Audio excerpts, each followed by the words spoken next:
നമസ്കാരം, എല്ലാവർക്കും base അക്കാഡമിയുടെ online ക്ലാസ്സിലേക്ക് സ്വാഗതം. ഞാൻ നിതിൻ, മത്സര പരീക്ഷണ രംഗത്ത് സിവിക്സ് എന്ന ടോപ്പിക്ക് കൈകാര്യം ചെയ്യുന്നു. ഇന്ന് ഞാൻ നിങ്ങളുടെ മുന്നിൽ എത്തിയിരിക്കുന്നത് കൺസ്യൂമർ പ്രൊട്ടക്ഷൻ, ഉപഭോക്തൃ സംരക്ഷണം. അടുത്തിടെ മത്സര പരീക്ഷകളിൽ ഒഴിച്ചുവിടാൻ പറ്റാത്ത ടോപ്പിക് കൂടിയാണ് ഉപഭോക്തൃ സംരക്ഷണം. ഉപഭോക്തൃ സംരക്ഷണവുമായി ബന്ധപ്പെട്ട് കുറച്ച് കാര്യം നമുക്ക് പഠിക്കാം. അപ്പോൾ എല്ലാവരെയും ക്ലാസ്സിലേക്ക് സ്വാഗതം ചെയ്യുന്നു. Consumer protection.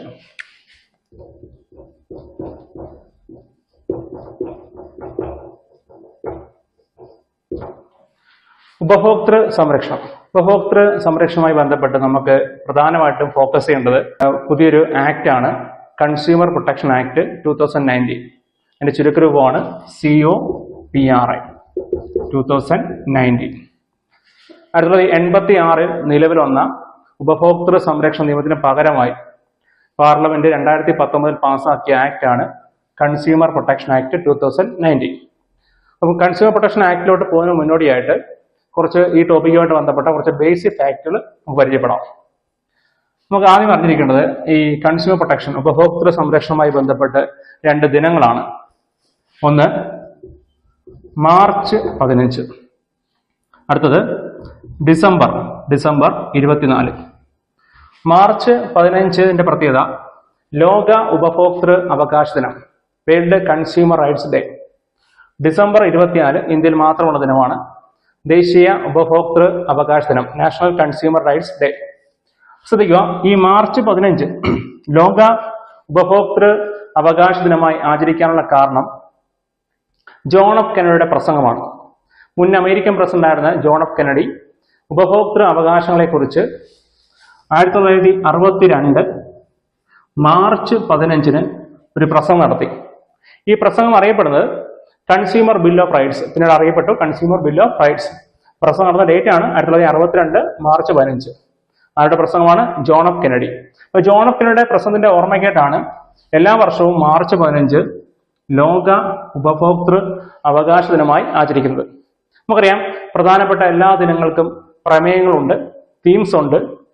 2024 മാർച്ച് 15 ലോക ഉപഭോക്തൃ അവകാശ ദിനത്തിന്റെ പ്രമേയമാണ് fair and responsible AI for consumers. Fair and responsible AI for consumers. നീതിയുക്തവും ഉത്തരവാദിത്വപരമായ നിർമ്മിത ബുദ്ധി AI ഉപഭോക്താക്കൾക്ക്. മറക്കരുത്, fair and responsible AI for consumers. അപ്പം മാർച്ച് 15 ലോക ഉപഭോക്തൃ അവകാശ ദിനം. നമുക്ക് ഫോക്കസ് ചെയ്യേണ്ടത് ഡിസംബർ 24 ബന്ധപ്പെട്ട ചില ഫാക്റ്റുകളാണ്. നമ്മുടെ ഇന്ത്യയിൽ ആദ്യമായിട്ട് ഉപഭോക്തൃ സംരക്ഷണ നിയമം, കൺസ്യൂമർ പ്രൊട്ടക്ഷൻ ആക്ട്.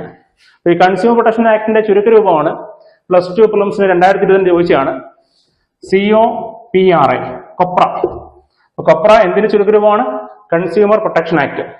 അപ്പൊ ഈ ഇന്ത്യയിൽ ആദ്യമായിട്ട് കൺസ്യൂമർ പ്രൊട്ടക്ഷൻ ആക്ട് പാർലമെന്റ് പാസ്സാക്കിയ വർഷമാണ് 1986.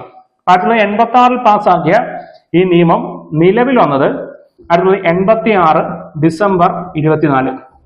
മറക്കരുത്, consumer protection act Indian parliament പാസ്സാക്കിയ വർഷം 1986, നിലവിൽ വന്നത് 1986 ഡിസംബർ 24. അപ്പൊ ഈ സമയത്ത് ഇന്ത്യയുടെ രാഷ്ട്രപതിയായിരുന്നു ഗ്യാനി സെയിൽ സിംഗ്. ശ്രദ്ധിക്കുക, നമുക്കറിയാം ഈ ഉപഭോക്തൃ സംരക്ഷണം എന്ന ആ ഒരു ടോപ്പിക്, അല്ലെങ്കിൽ ആ മേഖല എന്ന് പറഞ്ഞാൽ കച്ചവടമായിട്ട് ബന്ധപ്പെട്ടല്ലേ. അപ്പൊ കച്ചവടം എന്നതിന്റെ ഇംഗ്ലീഷ് വാക്കാണ് സെയിൽ. അപ്പം ഗ്യാനി സെയിലിന്റെ സെയിൽ SAIL ആണ്, പക്ഷെ നമുക്കത് ഉച്ചരിക്കാം SAIL എന്ന സെയിലുമായിട്ട് ഉച്ചാരണം ഉണ്ടല്ലോ. അപ്പം പേരിനൊപ്പം കച്ചവടമുള്ള ഒരു രാഷ്ട്രപതി, അതാണ് ഗ്യാനി സെയിൽ സിംഗ്. ഉപഭോക്തൃ സംരക്ഷണം കച്ചവടവുമായി ബന്ധപ്പെട്ടാണ്. ഇന്ത്യയിൽ ആദ്യമായിട്ട് ഉപഭോക്തൃ സംരക്ഷണ നിയമം നിലവിൽ വരുമ്പോൾ രാഷ്ട്രപതി ഗ്യാനി സെയിൽ സിംഗ്.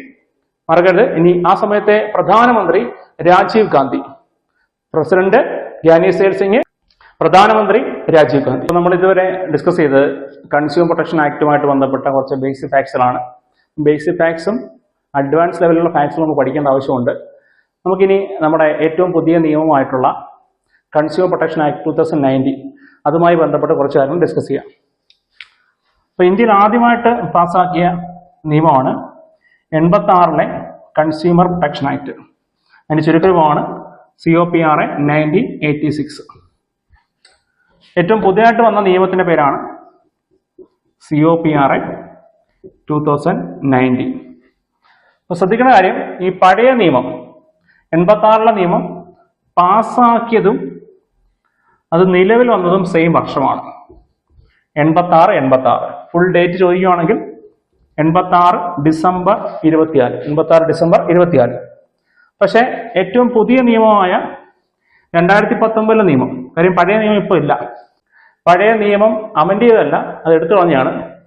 പഴയ നിയമത്തിന് പകരം പുതിയ നിയമം പാസ്സാക്കി.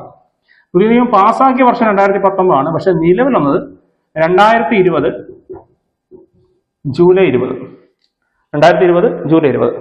ഓക്കെ. അപ്പൊ ഇനി ശ്രദ്ധിക്കേണ്ടത്, ഈ പഴയ നിയമത്തില് നമുക്കറിയാം, ഒരു നിയമമാകുമ്പോൾ ആ നിയമത്തിൽ കുറെ ചാപ്റ്റേഴ്സ്, അധ്യായങ്ങൾ, സെക്ഷൻസ്, വകുപ്പുകളൊക്കെ കാണും. പഴയ നിയമത്തില് 4 അധ്യായങ്ങൾ 31 വകുപ്പുകൾ. 4 അധ്യായങ്ങൾ 31 വകുപ്പുകൾ പഴയ നിയമത്തില്. പക്ഷെ പുതിയ നിയമത്തില് അതിന്റെ ഇരട്ടിയായിട്ടുള്ള 8 അധ്യായങ്ങൾ 107 വകുപ്പുകൾ. ചോദിക്കും, മറക്കരുത്, പുതിയ നിയമത്തിലെ എത്ര അധ്യായങ്ങളുണ്ട്? 8. എത്ര വകുപ്പുകളാ? 107. ശ്രദ്ധിക്കുക. ഇനി നമ്മൾ ഈ പുതിയ നിയമം പഠിക്കുമ്പോൾ ചില പ്രധാനപ്പെട്ട വാക്കുകളുടെ നിർവചനം, ഡെഫിനിഷൻ പഠിക്കണം. നമ്മുടെ ഒട്ടുമിക്ക നിയമങ്ങളിലും നിർവചനവുമായി ബന്ധപ്പെട്ട സെക്ഷൻ 2 ആയിരിക്കും. ഇന്ത്യൻ പാർലമെന്റ് പാസ്സാക്കുന്ന, ലൈക്ക് നിയമസഭ പാസ്സാക്കുന്ന ആയിക്കോട്ടെ, മിക്കവാറും എല്ലാ നിയമങ്ങളിലെയും 2ാമത്തെ വകുപ്പ് ഡെഫിനിഷൻ ആയിരിക്കും, നിർവചനം. ഈ 2ന് അണ്ടറിലായിട്ട് 2ന്റെ ഉപവകുപ്പുകളിൽ, ആ ഉപവകുപ്പുകൾ നമ്പേഴ്സ്, സ്മാൾ ലെറ്റേഴ്സ് ഉപയോഗിച്ച് റെപ്രസെന്റ് ചെയ്യും. ചില നിയമങ്ങളിൽ 2A 2B അങ്ങനെ അപ് ടു ഇങ്ങനെ പോയിക്കൊണ്ടിരിക്കും. ചില നിയമങ്ങളിൽ പകരം നമ്പേഴ്സ് ആയിരിക്കും ഉപയോഗിക്കുന്നത്, 2 1 2 2 അങ്ങനെ ഉപയോഗിക്കും.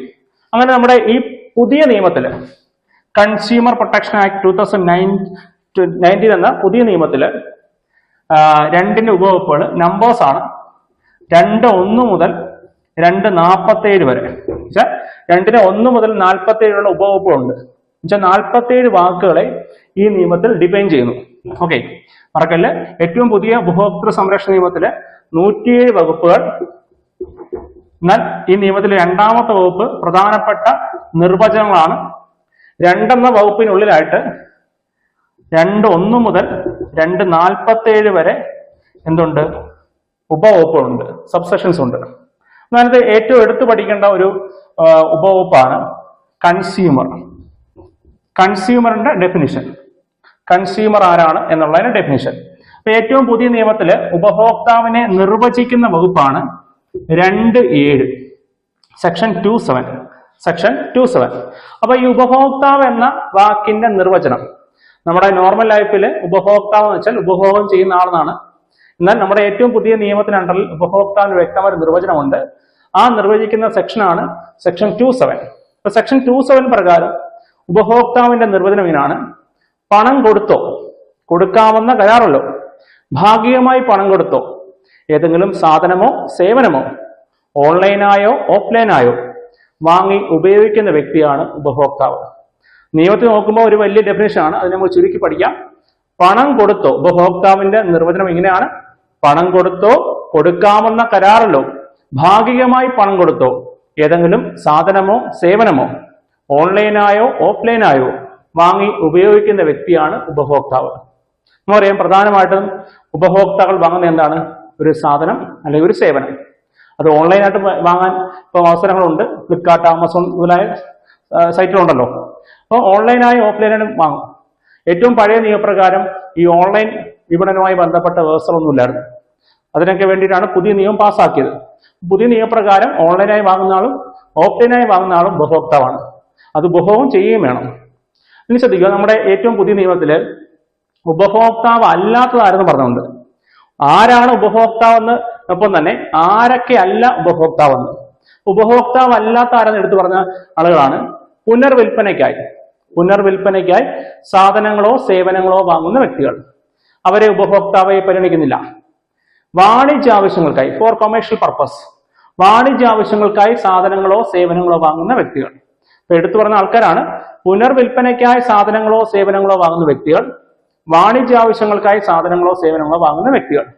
ശ്രദ്ധിക്കുക, അതിന്റെ ഈ വാണിജ്യ ആവശ്യങ്ങൾ എന്ന പറഞ്ഞിട്ട് തന്നെ എടുത്തു പറയുവാണ്, ഈ വാണിജ്യ ആവശ്യങ്ങൾ എന്ന വാക്കിൽ, കൊമേഴ്ഷ്യൽ പർപ്പസ് എന്ന വാക്കിന്റെ പരിധിയിൽ സ്വയം തൊഴിലിനായി, സെൽഫ് എംപ്ലോയ്മെന്റ്, സ്വയം തൊഴിലിനായിട്ട് സാധനങ്ങളോ സേവനങ്ങളോ വാങ്ങുന്ന വ്യക്തികൾ ഉൾപ്പെടുന്നില്ല. അപ്പൊ വാണിജ്യ ആവശ്യങ്ങൾ മൊത്തത്തിൽ പറഞ്ഞിട്ടുണ്ടെങ്കിൽ പോലും അതിൽ ആരില്ല? സ്വയം തൊഴിലിനായി സാധനങ്ങളോ സേവനങ്ങളോ വാങ്ങുന്ന വ്യക്തികൾ ഉൾപ്പെടുന്നില്ല. അപ്പൊ സ്വയം തൊഴിലിനായി സാധനങ്ങളോ സേവനങ്ങളോ വാങ്ങുന്ന വ്യക്തികൾ ആരാണ്? ഉപഭോക്താവാണ്.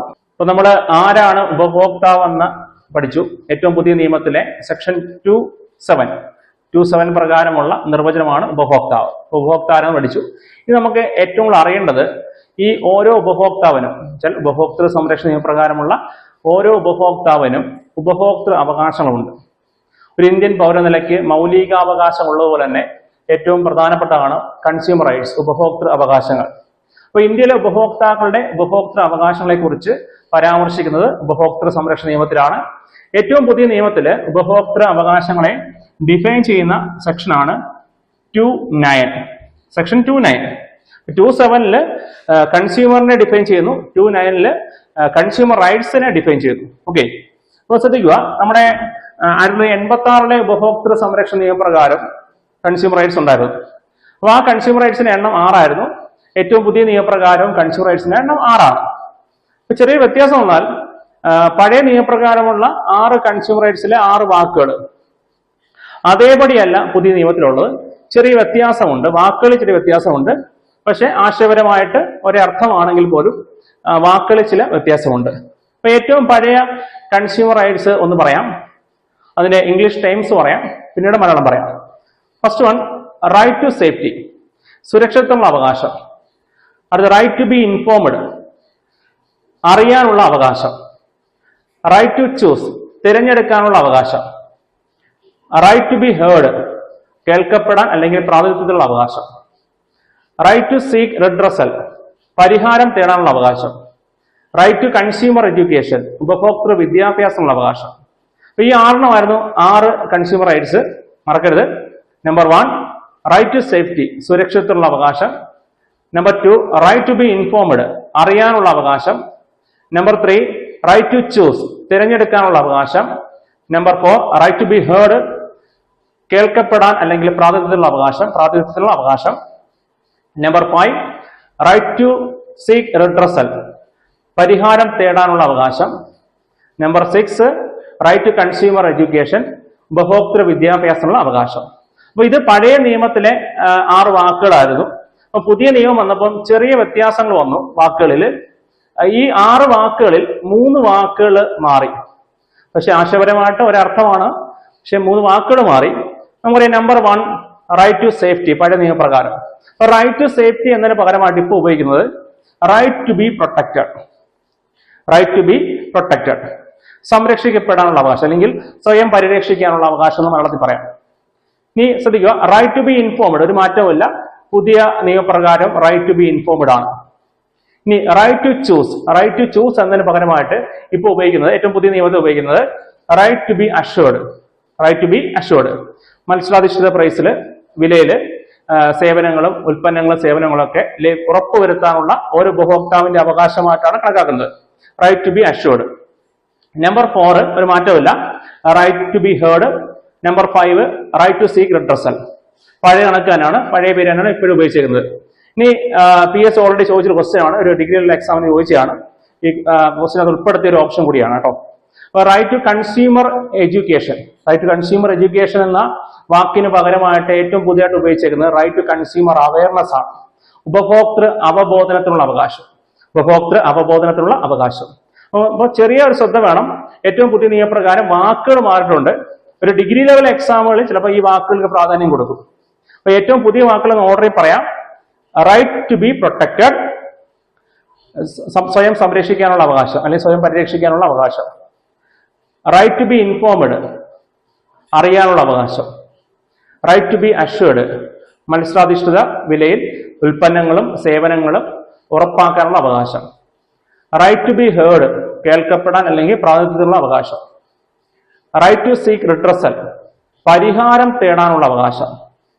റൈറ്റ് ടു കൺസ്യൂമർ അവയർനെസ്, ഏറ്റവും ഇമ്പോർട്ടന്റ് ആണ്. റൈറ്റ് ടു കൺസ്യൂമർ അവയർനെസ്, ഉപഭോക്തൃ അവബോധനത്തിനുള്ള അവകാശം. അപ്പൊ നമ്മൾ ഉപഭോക്തൃ സംരക്ഷണ നിയമവുമായിട്ട് ബന്ധപ്പെട്ട് പ്രധാനപ്പെട്ട 2 നിർവചനങ്ങൾ പഠിച്ചു. സെക്ഷൻ 2(7) ഉപഭോക്താവിന്റെ ഡെഫിനിഷൻ, സെക്ഷൻ 2(9) കൺസ്യൂമർ റൈറ്റ്സ്, ഉപഭോക്തൃ അവകാശങ്ങളുടെ ഡെഫിനേഷൻ പഠിച്ചു. 6 അവകാശങ്ങൾ നമ്മൾ പഠിച്ചു. ഇനി നമ്മൾ ഈ ടോപ്പിക്കുമായിട്ട് ബന്ധപ്പെട്ട് ഫോക്കസ് ചെയ്യേണ്ടത് പ്രധാനപ്പെട്ട 3 സ്ഥാപനങ്ങളെയാണ്. ഉപഭോക്തൃ സംരക്ഷണവുമായി ബന്ധപ്പെട്ട് ഫോക്കസ് ചെയ്യേണ്ട ഏറ്റവും പ്രധാനപ്പെട്ട 3 സ്ഥാപനങ്ങളാണ് കൗൺസിൽസ്, കമ്മീഷൻസ്, അതോറിറ്റി.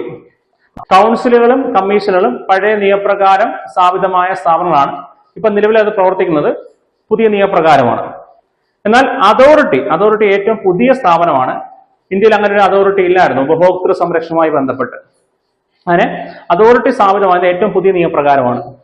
അങ്ങനെ ഈ 3 സ്ഥാപനങ്ങൾക്കും പ്രധാനമായിട്ടും ചില ഡ്യൂട്ടീസ് ഉണ്ട്. അതിന്റെ ഏറ്റവും പ്രാഥമികമായ ചുമതല പറഞ്ഞാൽ അതിൽ കൗൺസിലാണെങ്കിൽ ഉപഭോക്തൃ സംരക്ഷണവും പ്രചാരവുമായി ബന്ധപ്പെട്ട് സർക്കാരിനും മറ്റ് സംവിധാനങ്ങൾക്കും വേണ്ട അഡ്വൈസ്, ഉപദേശം കൊടുക്കുകയാണ്. ഒരു ഉപദേശക സമിതിയാണ് കൗൺസിൽ. കൗൺസിൽ പൊതുവെ ഉപദേശ സമിതിയാണ്. ഉപഭോക്തൃ സംരക്ഷണം, പ്രചാരവുമായി ബന്ധപ്പെട്ട ഉപദേശം കൊടുക്കുന്നു. ഇനി അടുത്താണ് കമ്മീഷൻ. കമ്മീഷനാണ് ഏറ്റവും കോർ പാർട്ട് എന്ന് പറയാം. ഈ ഉപഭോക്തൃ തർക്കം പരിഹാരമാണ് അവർ ജോലി. എന്ന് വെച്ചാൽ തർക്ക പരിഹാരം. ഒരു കോടതി പോലെയുള്ള സ്ഥാപനം, വെച്ചാൽ കോടതി പോലെയുള്ള സ്ഥാപനമാണ് കമ്മീഷൻ, ഉപഭോക്തൃ തർക്ക പരിഹാര കമ്മീഷൻ. ഇനി അതോറിറ്റി ഏറ്റവും പുതുതാണ്. അതോറിറ്റി എന്ന് പറഞ്ഞാൽ ഈ ഉപഭോക്തൃ മേഖലയുമായി ബന്ധപ്പെട്ട ഒരു നിയന്ത്രണ സമിതിയാണ്, അല്ലെങ്കിൽ ഉപഭോക്തൃ മേഖലയെ നിയന്ത്രിക്കുന്ന സ്ഥാപനമാണ്. നമുക്കറിയാം ഇന്ത്യയിൽ പല മേഖലകളെയും പല സെക്ടേഴ്സിനെയും നിയന്ത്രിക്കാൻ വേണ്ടി ഒരു സ്ഥാപനം കാണും.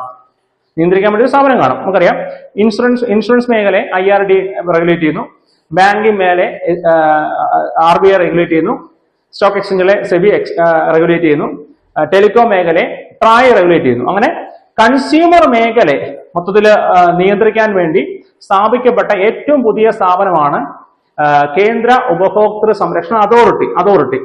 അപ്പൊ കേന്ദ്ര ഉപഭോക്തൃ സംരക്ഷണ അതോറിറ്റി സ്ഥാപിക്കപ്പെട്ടത് നമുക്കറിയാം ഏറ്റവും പുതിയ ഉപഭോക്തൃ സംരക്ഷണ നിയമം നിലവിൽ വന്നതാണ് 2020 ജൂലൈ 20-ാം തീയതിയാണ്.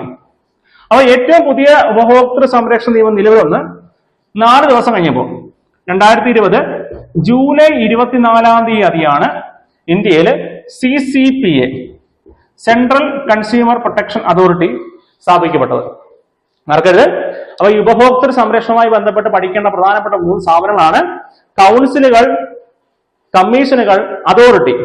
കൗൺസിലും കമ്മീഷനും ത്രിതലമാണ്, 3 ടയർ മെക്കാനിസമാണ്, 3 തലത്തിൽ പ്രവർത്തിക്കുന്നതാണ്. പക്ഷെ അതോറിറ്റി ഇന്ത്യ ഒട്ടാകെ ഒന്നേ ഉള്ളൂ. ഇവരുടെ പ്രൈമറി ഡ്യൂട്ടീസ് എന്ന് പറഞ്ഞാൽ ഒന്ന് ഉപഭോക്തൃ സംരക്ഷണം പ്രചാരവുമായി ബന്ധപ്പെട്ട് അഡ്വൈസ്, ഉപദേശം കൊടുക്കുന്നതാണ് കൗൺസിലുകൾ. കമ്മീഷനുകൾ ഉപഭോക്തൃ തർക്ക പരിഹാരമാണ്, കോടതി പോലെ പ്രവർത്തിക്കുന്ന സ്ഥാപനമാണ്. അതോറിറ്റി ഈ മേഖലയെ നിയന്ത്രിക്കുന്ന ഒരു റെഗുലേറ്ററി അതോറിറ്റി ആണെന്ത് അതോറിറ്റി. നമുക്ക് ഓരോ സ്ഥാപനങ്ങളും എടുത്തു പഠിക്കാം. നമുക്ക് ആദ്യമേ കൗൺസിലുകൾ അല്ലെങ്കിൽ സമിതികളെ കുറിച്ച് പഠിക്കാം. അപ്പൊ കൗൺസിൽ ഞാൻ പറഞ്ഞു ത്രിതല സംവിധാനമാണ്. ഉപഭോക്തൃ സംരക്ഷണവും പ്രചാരവുമായി ബന്ധപ്പെട്ട അഡ്വൈസ്, ഉപദേശം കൊടുക്കുന്ന ഉപദേശക സമിതികളാണ് കൗൺസിൽസ്. ഓക്കെ. അപ്പൊ ഈ നമുക്കറിയാം ഏറ്റവും പുതിയ ഉപഭോക്തൃ സംരക്ഷണ നിയമത്തില് 8 അധ്യായങ്ങളുണ്ട്. 8 അധ്യായങ്ങൾ. അപ്പൊ 8 അധ്യായങ്ങളിലെ അധ്യായം 2ലാണ് കൗൺസിലുകളെ കുറിച്ച് പരാമർശിക്കുന്നത്. Consumer protection councils. സെക്ഷൻ 3 മുതൽ 9 വരെ, ഇപ്പം സെക്ഷൻ 3 മുതൽ 9 വരെ ഈ നിയമത്തിലെ 2-ാം അധ്യായത്തില് കൗൺസിലുകളെ കുറിച്ചാണ് പരാമർശിക്കുന്നത്. അപ്പൊ കൗൺസിലില് ആദ്യത്തെ കൗൺസിലാണ് CCPC, central consumer protection council. നമ്മുടെ നിയമത്തിലെ സെക്ഷൻസ് അറേഞ്ച് ചെയ്തേക്കുന്ന ക്രമത്തിൽ പറയുവാണ്. സെക്ഷൻ 3 ആണ് അതിന്റെ രൂപീകരണവുമായി ബന്ധപ്പെട്ട വകുപ്പ്. ഓക്കെ. അപ്പം CCPC, central consumer protection council. അടുത്ത SCPC, state consumer protection council. DCPC, district consumer protection council. Okay. അപ്പൊ ഇതൊക്കെയാണ് നമ്മുടെ കൗൺസിലുകൾ, ഉപഭോക്തൃ സംരക്ഷണവുമായി ബന്ധപ്പെട്ട councils. CCPC, SCPC, DCPC. Okay. അപ്പൊ നമുക്കൊരു 3 കോളം വരച്ച് കമ്പയർ ചെയ്യാം. 3 കോളം വെച്ച് കമ്പയർ ചെയ്യാം. ഫസ്റ്റ് വൺ CCPC, അടുത്ത SCPC, അടുത്തത് DCPC. ഓക്കെ. അപ്പൊ ഈ ഒരു കൗൺസിലുമായി ബന്ധപ്പെട്ട PSC ഡെപ്തിലൊന്നും അധികം ചോദിക്കാറില്ല. എന്നാലും കുറച്ച് ഫാക്റ്റുകൾ ഒന്ന് പഠിച്ചു വെക്കണം. ഒന്ന്, ഇതിന്റെ വകുപ്പുകളൊന്ന് കമ്പയർ ചെയ്യാം. ഇതെല്ലാം ഒരു അധ്യായത്തിലാണ്, കൗൺസിലുകളെല്ലാം ഒരു അധ്യായത്തിലാണ് പരാമർശിക്കുന്നത്. ഇനി അതുമായി ബന്ധപ്പെട്ട വകുപ്പുകളൊന്ന് കമ്പയർ ചെയ്യാം. സെക്ഷൻ 3 പ്രകാരമാണ് ഒരു കേന്ദ്ര ഉപഭോക്തൃ സംരക്ഷണ സമിതി രൂപീകരിക്കുന്നത്. സമിതി മീൻസ് കൗൺസിലാണ്. 6 പ്രകാരം സംസ്ഥാന സമിതി രൂപീകരിക്കും. 8 ജില്ലാ സമിതി. ഓക്കെ. അറിയിക്കേണ്ട 3, 6, 8 3 CCPCയുടെ രൂപീകരണം, 6 SCPCയുടെ രൂപീകരണം, 8 DCPCയുടെ രൂപീകരണം. ഇത് രൂപീകരിക്കേണ്ടത് CCPC രൂപീകരിക്കേണ്ടത് കേന്ദ്ര സർക്കാരാണ്, സെൻട്രൽ ഗവൺമെന്റ് ആണ്. SCPC state government, DCPC state government. ഒന്ന് ജസ്റ്റ് പഠിച്ചു വെക്കുക.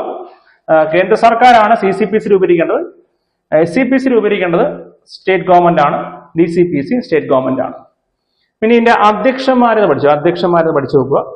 അധ്യക്ഷൻ പഠിക്കുന്ന മുമ്പിട്ടായിട്ട് ഘടന എന്ന് പഠിച്ചു വേണം, ഇതിന്റെയൊക്കെ ഓരോ ഘടനകൾ.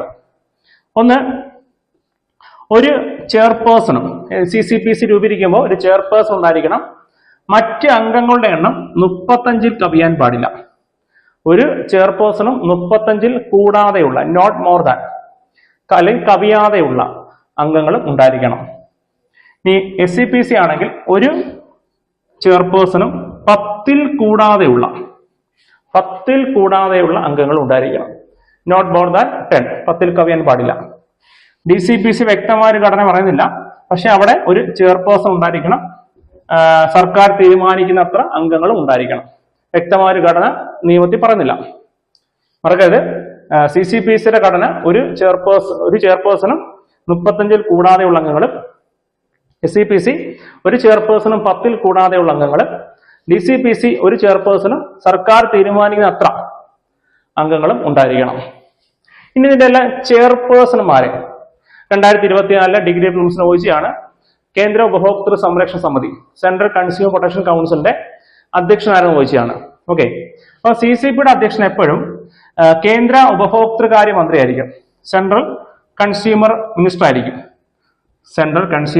ആയിരിക്കും, കേന്ദ്ര ഉപഭോക്തൃകാര്യ മന്ത്രി ആയിരിക്കും. ഇനി ഇവിടെ ആണെങ്കിൽ സ്റ്റേറ്റ് കൺസ്യൂമർ മിനിസ്റ്റർ ആയിരിക്കും. സ്റ്റേറ്റ് SCM ഉദ്ദേശിക്കുന്നത് ഷോർട്ട് ഫോം ആക്കിയാണ്, യഥാർത്ഥ ഷോർട്ട് ഫോം അല്ല, ഞാൻ നിങ്ങൾക്ക് മനസ്സിലാവാൻ വേണ്ടി എഴുതിയാണ്. സ്റ്റേറ്റ് കൺസ്യൂമർ മിനിസ്റ്റർ ആയിരിക്കും. അപ്പോൾ ഇതുമായിട്ട് ഉപഭോക്തൃ മേഖലയുമായി ബന്ധപ്പെട്ട മന്ത്രി, CCPC ആണെങ്കിൽ കേന്ദ്രമന്ത്രി, കേന്ദ്ര ഉപഭോക്തൃകാര്യ മന്ത്രി, സംസ്ഥാനത്താണെങ്കിൽ സംസ്ഥാന ഉപഭോക്തൃകാര്യ മന്ത്രി. ഇനി ജില്ല വരുമ്പോൾ നമുക്കറിയാം ജില്ലയിൽ മന്ത്രിമാരൊന്നുമില്ല, പകരം ജില്ലാ കളക്ടർ ആയിരിക്കും, ഡിസ്ട്രിക്ട് കളക്ടർ ആയിരിക്കും ജില്ലാ ഉപഭോക്തൃ സംരക്ഷണ സമിതിയുടെ അധ്യക്ഷൻ. പ്രധാനമായിട്ട് ഫോക്കസ് ചെയ്യേണ്ട കാര്യമാണ്. ഇനി ഒറ്റ പോയിന്റ് ഫോക്കസ് ചെയ്യുക. ഈ കേന്ദ്ര ഉപഭോക്തൃ സംരക്ഷണ സമിതി ഇടയ്ക്കിടയ്ക്ക് മീറ്റിംഗ് കൂടണം. ഇവരുടെ ജോലി എന്താണ്? സർക്കാരിനും മറ്റ് സംവിധാനങ്ങൾക്കും ഉപഭോക്തൃ സംരക്ഷണവുമായി ബന്ധപ്പെട്ട് പ്രചാരം, അതൊക്കെ ആയിട്ട് ബന്ധപ്പെട്ട അഡ്വൈസ് കൊടുക്കുന്നതല്ലേ, ഇതെല്ലാം അഡ്വൈസറി ബോഡീസ് അല്ലേ, ഇത് 3 അഡ്വൈസറി ബോഡിയാണ്, ഉപദേശ സമിതികളാണ്. അപ്പൊ അവർ ഇടയ്ക്കിടയ്ക്ക് മീറ്റിംഗ് കൂടണം. അപ്പൊ ഒരു വർഷത്തില് എത്ര തവണ വേണമെങ്കിലും അവർക്ക് മീറ്റിംഗ് കൂടാം, പക്ഷെ ഒരു അറ്റ്ലീസ്റ്റ് കണ്ടീഷൻ, ഏറ്റവും കുറഞ്ഞൊരു കണ്ടീഷൻ ഉണ്ട്. ഏറ്റവും കുറഞ്ഞത് ഒരു തവണയെങ്കിലും ഇവർ സമ്മേളിക്കണം. പരമാവധി എത്ര തവണയും ഇവർക്ക് ഇഷ്ടമുള്ള സമയത്ത് മീറ്റിംഗ് കൂടാം, പക്ഷെ ഒരു വർഷത്തില് മിനിമം ഒരു തവണ സമ്മേളിച്ചിരിക്കണം. ഓക്കെ, അതുപോലെ SCPC വരുമ്പോൾ അവിടെ മിനിമം 2 തവണയാണ്, സമ്മേളിക്കേണ്ടത്. ഇനി DCPC വരുമ്പോൾ നമ്മൾ 1, 2, 3 ആക്കരുത്, അവിടെയും 2 തവണ മറക്കരുത്. അപ്പം CCPC വർഷത്തിൽ മിനിമം 1 തവണ സമ്മേളിക്കണം, SCPC വർഷത്തിൽ മിനിമം 2 തവണ സമ്മേളിക്കണം, DCPC വർഷത്തിൽ മിനിമം 2 തവണ സമ്മേളിക്കണം. മറക്കരുത്, നമ്മൾ കമ്പയർ ചെയ്യാം. സെക്ഷൻസ് 3, 6, 8 ചാപ്റ്റർ സെയിം ആണ്. ഇനി രൂപീകരിക്കേണ്ടത് കേന്ദ്ര സർക്കാർ, സംസ്ഥാന സർക്കാർ. ഘടന ഒരു ചെയർപേഴ്സൺ 35 കൂടാതെയുള്ള അംഗങ്ങളും, ഒരു ചെയർപേഴ്സണും 10 കൂടാതെയുള്ള അംഗങ്ങളും, ഒരു ചെയർപേഴ്സണും സർക്കാർ തീരുമാനിക്കാത്ത അംഗങ്ങളും. ഇനി അതിന്റെ അധ്യക്ഷൻ എല്ലായ്പ്പോഴും, ചെയർപേഴ്സൺ എല്ലായ്പ്പോഴും കേന്ദ്ര ഉപഭോക്തൃകാര്യ മന്ത്രി, ഇവിടെ ആണെങ്കിൽ സംസ്ഥാന ഉപഭോക്തൃകാര്യ മന്ത്രി, ഇവിടെ ആണെങ്കിൽ ജില്ലാ കളക്ടർ ആയിരിക്കും, ഒരു ജില്ലയുടെ ജില്ലാ കളക്ടർ ആയിരിക്കും അതിന്റെ അധ്യക്ഷൻ. ഇനി സമ്മേളിക്കേണ്ടത് മിനിമം കണ്ടീഷൻ ആണ്, അറ്റ്ലീസ്റ്റ് 1 തവണ കേന്ദ്രം സമ്മേളിക്കണം, അറ്റ്ലീസ്റ്റ് 2 തവണ, 1 തവണ കേന്ദ്രം, 2 തവണ കേന്ദ്രം, അതുപോലെ ജില്ലയിൽ 2 തവണയാണ്. ഇനി 2 കറണ്ട് അഫയർസ് പഠിച്ചു നോക്കാം. നിലവിലെ കേന്ദ്രത്തിലെ ഉപഭോക്തൃകാര്യ മന്ത്രിയാണ് പ്രഹ്ലാദ് ജോഷി. മറക്കരുത്, പ്രഹ്ലാദ് ജോഷി. ശ്രദ്ധിക്കുക, നമ്മുടെ ഏറ്റവും പുതിയ ഉപഭോക്തൃ സംരക്ഷണ നിയമം നിലവിൽ വന്നത് 2020 ജൂലൈ 20-നാണ്. എന്നാൽ ഇതുമായി ബന്ധപ്പെട്ട ഒരു ബില്ല് പാർലമെന്റിൽ അവതരിപ്പിച്ചായിരുന്നു. ആ ബില്ല് അവതരിപ്പിച്ച് 2019-ലാണ്. ഓക്കെ, അപ്പൊ 2019 പാസ്സാക്കിയ ബില്ല് പാസ്സായതാണ് ഏറ്റവും പുതിയ നിയമം. അപ്പൊ 2019 ഏറ്റവും പുതിയ ബില്ല് അവതരിപ്പിച്ച വ്യക്തി ആ സമയത്ത് കേന്ദ്ര ഉപഭോക്തൃകാര്യ മന്ത്രിയായിരുന്നു. അദ്ദേഹം പിന്നീട് മരിച്ചുപോയി. അദ്ദേഹത്തിന്റെ പേരാണ് റാം വിലാസ് പാസ്വാൻ. റാംവിലാസ് പസ്വാൻ. റാംവിലാസ് പസ്വാൻ. ഓക്കെ, മറക്കല്ലേ. അപ്പം 2019 ഏറ്റവും പുതിയ ഉപഭോക്തൃ സംരക്ഷണ ബില്ല് അവതരിപ്പിച്ച റാംവിലാസ് പസ്വാൻ. പിന്നീട് കേന്ദ്രമന്ത്രിയായത് പീയൂഷ് ഗോയലാണ്. എന്നാൽ ഇപ്പം ഏറ്റവും പുതിയ മന്ത്രിസഭയിലെ മന്ത്രിയായത് പ്രഹ്ലാദ് ജോഷിയാണ്. അതുകൊണ്ട് തന്നെ നിലവിലെ കേന്ദ്ര ഉപഭോക്തൃ സംരക്ഷണ സമിതി, സെൻട്രൽ കൺസ്യൂമർ പ്രൊട്ടക്ഷൻ കൗൺസിലിന്റെ അധ്യക്ഷനാരാണ്? നിലവിലെ കേന്ദ്ര ഉപഭോക്തൃകാര്യ മന്ത്രിയായ പ്രഹ്ലാദ് ജോഷിയാണ്. ഇതുപോലെ ഓരോ സംസ്ഥാനത്തും SCPC ഇല്ലേ, ആ SCPCക്ക് ഒരു മന്ത്രിയാണല്ലോ. അങ്ങനെ ഓരോ സംസ്ഥാനത്തെ സംസ്ഥാന ഉപഭോക്തൃകാര്യ മന്ത്രിയായിരിക്കും ആ സംസ്ഥാനത്തിന്റെ സ്റ്റേറ്റ് കൺസ്യൂമർ പ്രൊട്ടക്ഷൻ കൗൺസിൽ, സംസ്ഥാന ഉപഭോക്തൃ സംരക്ഷണ സമിതിയുടെ അധ്യക്ഷൻ. അപ്പൊ നമുക്ക് എല്ലാ സംസ്ഥാനം പഠിക്കേണ്ട ആവശ്യമില്ല. കേരളത്തിലെ നിലവിലെ സംസ്ഥാന ഉപഭോക്തൃകാര്യ മന്ത്രിയാണ് GR അനിൽ. മറക്കരുത്, GR അനിൽ. അപ്പം ഇത്രയും കാര്യങ്ങളാണ് പ്രധാനമായിട്ടും കൗൺസിലുമായി ബന്ധപ്പെട്ട് ഫോക്കസ് ചെയ്യേണ്ടത്. ഇനി നമുക്ക് അടുത്ത് ഡിസ്കസ് ചെയ്യാനുള്ളത് കമ്മീഷൻസ് ആണ്. തർക്കപരിഹാര കമ്മീഷൻ. ഉപഭോക്തൃ സംരക്ഷണ ടോപ്പിക്ക് പഠിക്കുമ്പോൾ ഏറ്റവും പഠിക്കാനുള്ളത് കമ്മീഷനെ പറ്റിയാണ്. ജസ്റ്റ് നമുക്ക് ഇതിന്റെ ഇൻട്രൊഡക്ഷൻ എന്ന് പറയാം. അപ്പോൾ കമ്മീഷൻസ് പൊതുവെ ഉപഭോക്തൃ കോടതി പോലെ പ്രവർത്തിക്കുന്ന സ്ഥാപനമാണ്. ഉപഭോക്തൃ കോടതിയാണ്, പക്ഷെ ഒരു പക്ക കോടതിയല്ല, കോടതി പോലെയാണ്, കോസി ജുഡീഷ്യലാണ്, അർത്ഥ ജുഡീഷ്യൽ സ്ഥാപനമാണ്. അപ്പൊ ഇന്ത്യയിൽ ആദ്യമായിട്ട് ഉപഭോക്തൃ കോടതികൾ സ്ഥാപിച്ചത് പഴയ നിയമപ്രകാരം. നമ്മൾ നേരത്തെ പഠിച്ചല്ലോ, ഇന്ത്യയിൽ പണ്ടൊരു കൺസ്യൂമർ പ്രൊട്ടക്ഷൻ ആക്ട് ഉണ്ടായിരുന്നു, അതിന് പകരമായിട്ടാണ് പുതിയ നിയമം പാസ്സാക്കിയത്. അപ്പൊ ഇന്ത്യയിൽ ആദ്യമായിട്ട് ഉപഭോക്തൃ കോടതിയിൽ സ്ഥാപിക്കപ്പെട്ടത് പഴയ നിയമപ്രകാരം, പക്ഷെ നിലവിൽ പ്രവർത്തിക്കുന്നത് ഏറ്റവും പുതിയ നിയമപ്രകാരമാണ്. അപ്പൊ ഏറ്റവും പുതിയ നിയമത്തില് ഈ തർക്കപരിഹാര commission, consumer disputes redressal commission, തർക്കപരിഹാര കമ്മീഷനെ കുറിച്ച് പരാമർശിക്കുന്ന അധ്യായം 4 ആണ്. അധ്യായം 4 വകുപ്പുകൾ 28 മുതൽ 73 വരെ. 28 മുതൽ 73 വരെ നമുക്ക് എടുത്തു പഠിക്കാം. നമ്മുടെ കൗൺസിൽ പോലെ തന്നെ ഇതൊരു 3-tier മെക്കാനിസമാണ്, ത്രിതലമാണ്. അങ്ങനെ ത്രിതല കമ്മീഷൻസ് ആണ്. ഒന്ന് DCDRC, district consumer disputes redressal commission, ജില്ലാ ഉപഭോക്തൃ തർക്ക പരിഹാര കമ്മീഷൻ. ഓക്കെ, ഈ സംസ്ഥാനത്ത് SCDRC, state consumer disputes redressal commission. Next NCDRC, national consumer disputes redressal commission. അങ്ങനെ ഇതാണ് ത്രിതല കമ്മീഷൻസ്. ഇതിന്റെ ഫുൾ ഫോം ഒക്കെ ചോദിക്കാം. Okay, DCDRC, SCDRC, NCDRC. ജില്ലാ ഉപഭോക്തൃ തർക്ക പരിഹാര കമ്മീഷൻ, സംസ്ഥാന ഉപഭോക്തൃ തർക്ക പരിഹാര കമ്മീഷൻ, ദേശീയ ഉപഭോക്തൃ തർക്ക പരിഹാര കമ്മീഷൻ. ഓക്കെ, അപ്പൊ ഈ കോടതികൾക്കെല്ലാം, ഈ ത്രിതല കമ്മീഷനുകൾക്കെല്ലാം, കോടതി കംപ്ലീറ്റ്ലി കോടതിയല്ല, കോടതി പോലെ പ്രവർത്തിക്കുന്ന കോസി ജുഡീഷ്യൽ ബോഡീസ് ആയിട്ടുള്ള കൺസ്യൂമർ കോർട്സിനെല്ലാം ഒരു സാമ്പത്തിക അധികാര പരിധി ഉണ്ട്. ഏറ്റവും പഴയ നിയമപ്രകാരം ഒരു സാമ്പത്തിക അധികാര പരിധി ഉണ്ടായിരുന്നു. അതിൽ മാറ്റം വരുത്തിക്കൊണ്ടാണ് ഏറ്റവും പുതിയ നിയമം വന്നപ്പോൾ ഒരു അധികാര പരിധി ഉണ്ടായിരുന്നു. എന്നാൽ ഏറ്റവും പുതിയ നിയമം വന്നപ്പോൾ ഉള്ള സാമ്പത്തിക അധികാര പരിധി അതിൽ മാറ്റം വരുത്തി. 2021 റൂൾസ്, ചട്ടങ്ങൾ ഇറക്കിക്കൊണ്ട് സർക്കാർ മാറ്റം വരുത്തി. അപ്പൊ ഏറ്റവും ലേറ്റസ്റ്റ് ആയിട്ടുള്ള സാമ്പത്തിക അധികാര പരിധി പഠിച്ചു നോക്കുക. അപ്പൊ നിലവിലെ സാമ്പത്തിക അധികാര പരിധിയാണ് 50 ലക്ഷം വരെ. നിലവിലെ 50 ലക്ഷം വരെയുള്ള ഉപഭോക്തൃ തർക്കങ്ങൾക്ക് പരിഹാരം കാണുന്നു. എന്നാൽ ഏറ്റവും പഴയ നിയമപ്രകാരം 86 നിയമപ്രകാരം 20 ലക്ഷം വരെയായിരുന്നു. അപ്പൊ 20 ലക്ഷം വരെയായിരുന്നു 86 നിയമപ്രകാരം. പിന്നീട് ഏറ്റവും പുതിയ നിയമം നിലവിൽ വന്നപ്പോൾ അത് 1 കോടി വരെ ആക്കി. അപ്പൊ 1 കോടിന് വീണ്ടും അത് റെഡ്യൂസ് ചെയ്തിട്ട് ഇപ്പൊ 50 ലക്ഷം വരെയാണ്. അപ്പൊ ഏറ്റവും ലേറ്റസ്റ്റ് ആയിട്ടുള്ള പഠിച്ചാൽ മതി. 50 ലക്ഷം വരെയാണ് നിലവിലെ ജില്ലാ ഉപഭോക്തൃ തർക്ക പരിഹാര കമ്മീഷന്റെ സാമ്പത്തിക അധികാര പരിധി. ഓക്കെ, ഇനി സെക്ഷൻ 42 പ്രകാരം സ്ഥാപിക്കേണ്ട സംസ്ഥാന ഉപഭോക്തൃ തർക്ക പരിഹാര കമ്മീഷന്റെ ഏറ്റവും പുതിയ സാമ്പത്തിക അധികാര പരിധി ശ്രദ്ധിക്കണം. 50 ലക്ഷത്തിന് മുകളിൽ, 50 ലക്ഷം മുതലല്ല, 50 ലക്ഷത്തിന് മുകളിൽ 2 കോടി വരെ. 2 കോടി വരെ. അപ്പൊ 50 ലക്ഷത്തിന് മുകളിൽ 2 കോടി വരെ. മറ്റേ 50 ലക്ഷം വരെയാണ്, ഇത് 50 ലക്ഷത്തിന് മുകളിൽ 2 കോടി വരെ. അപ്പൊ പഴയ നിയമപ്രകാരം 20 ലക്ഷത്തിന് മുകളിൽ 1 കോടി വരെയായിരുന്നു 86 നിയമപ്രകാരം.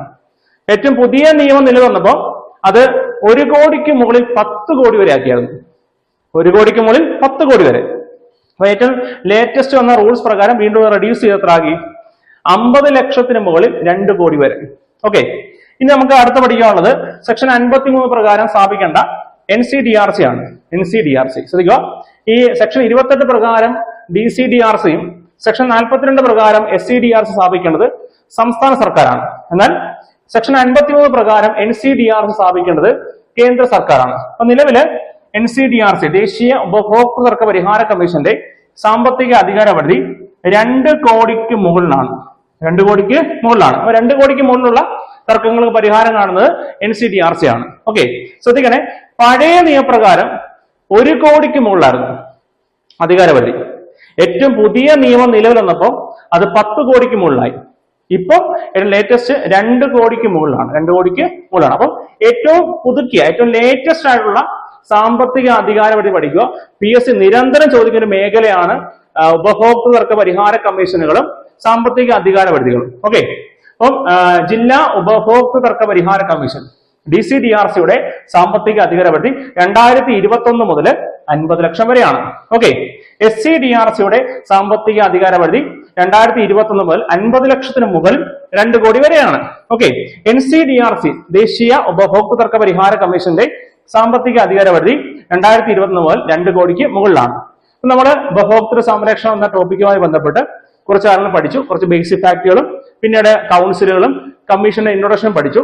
അപ്പൊ ഇതുവരെയുള്ള കാര്യങ്ങൾ മനസ്സിലാകുമെന്ന് വിശ്വസിക്കുന്നു. അപ്പം നമ്മുടെ ക്ലാസ് ഇഷ്ടപ്പെട്ടെങ്കിൽ ലൈക്ക് ചെയ്യുക, അതുപോലെ സബ്സ്ക്രൈബ് ചെയ്യുക.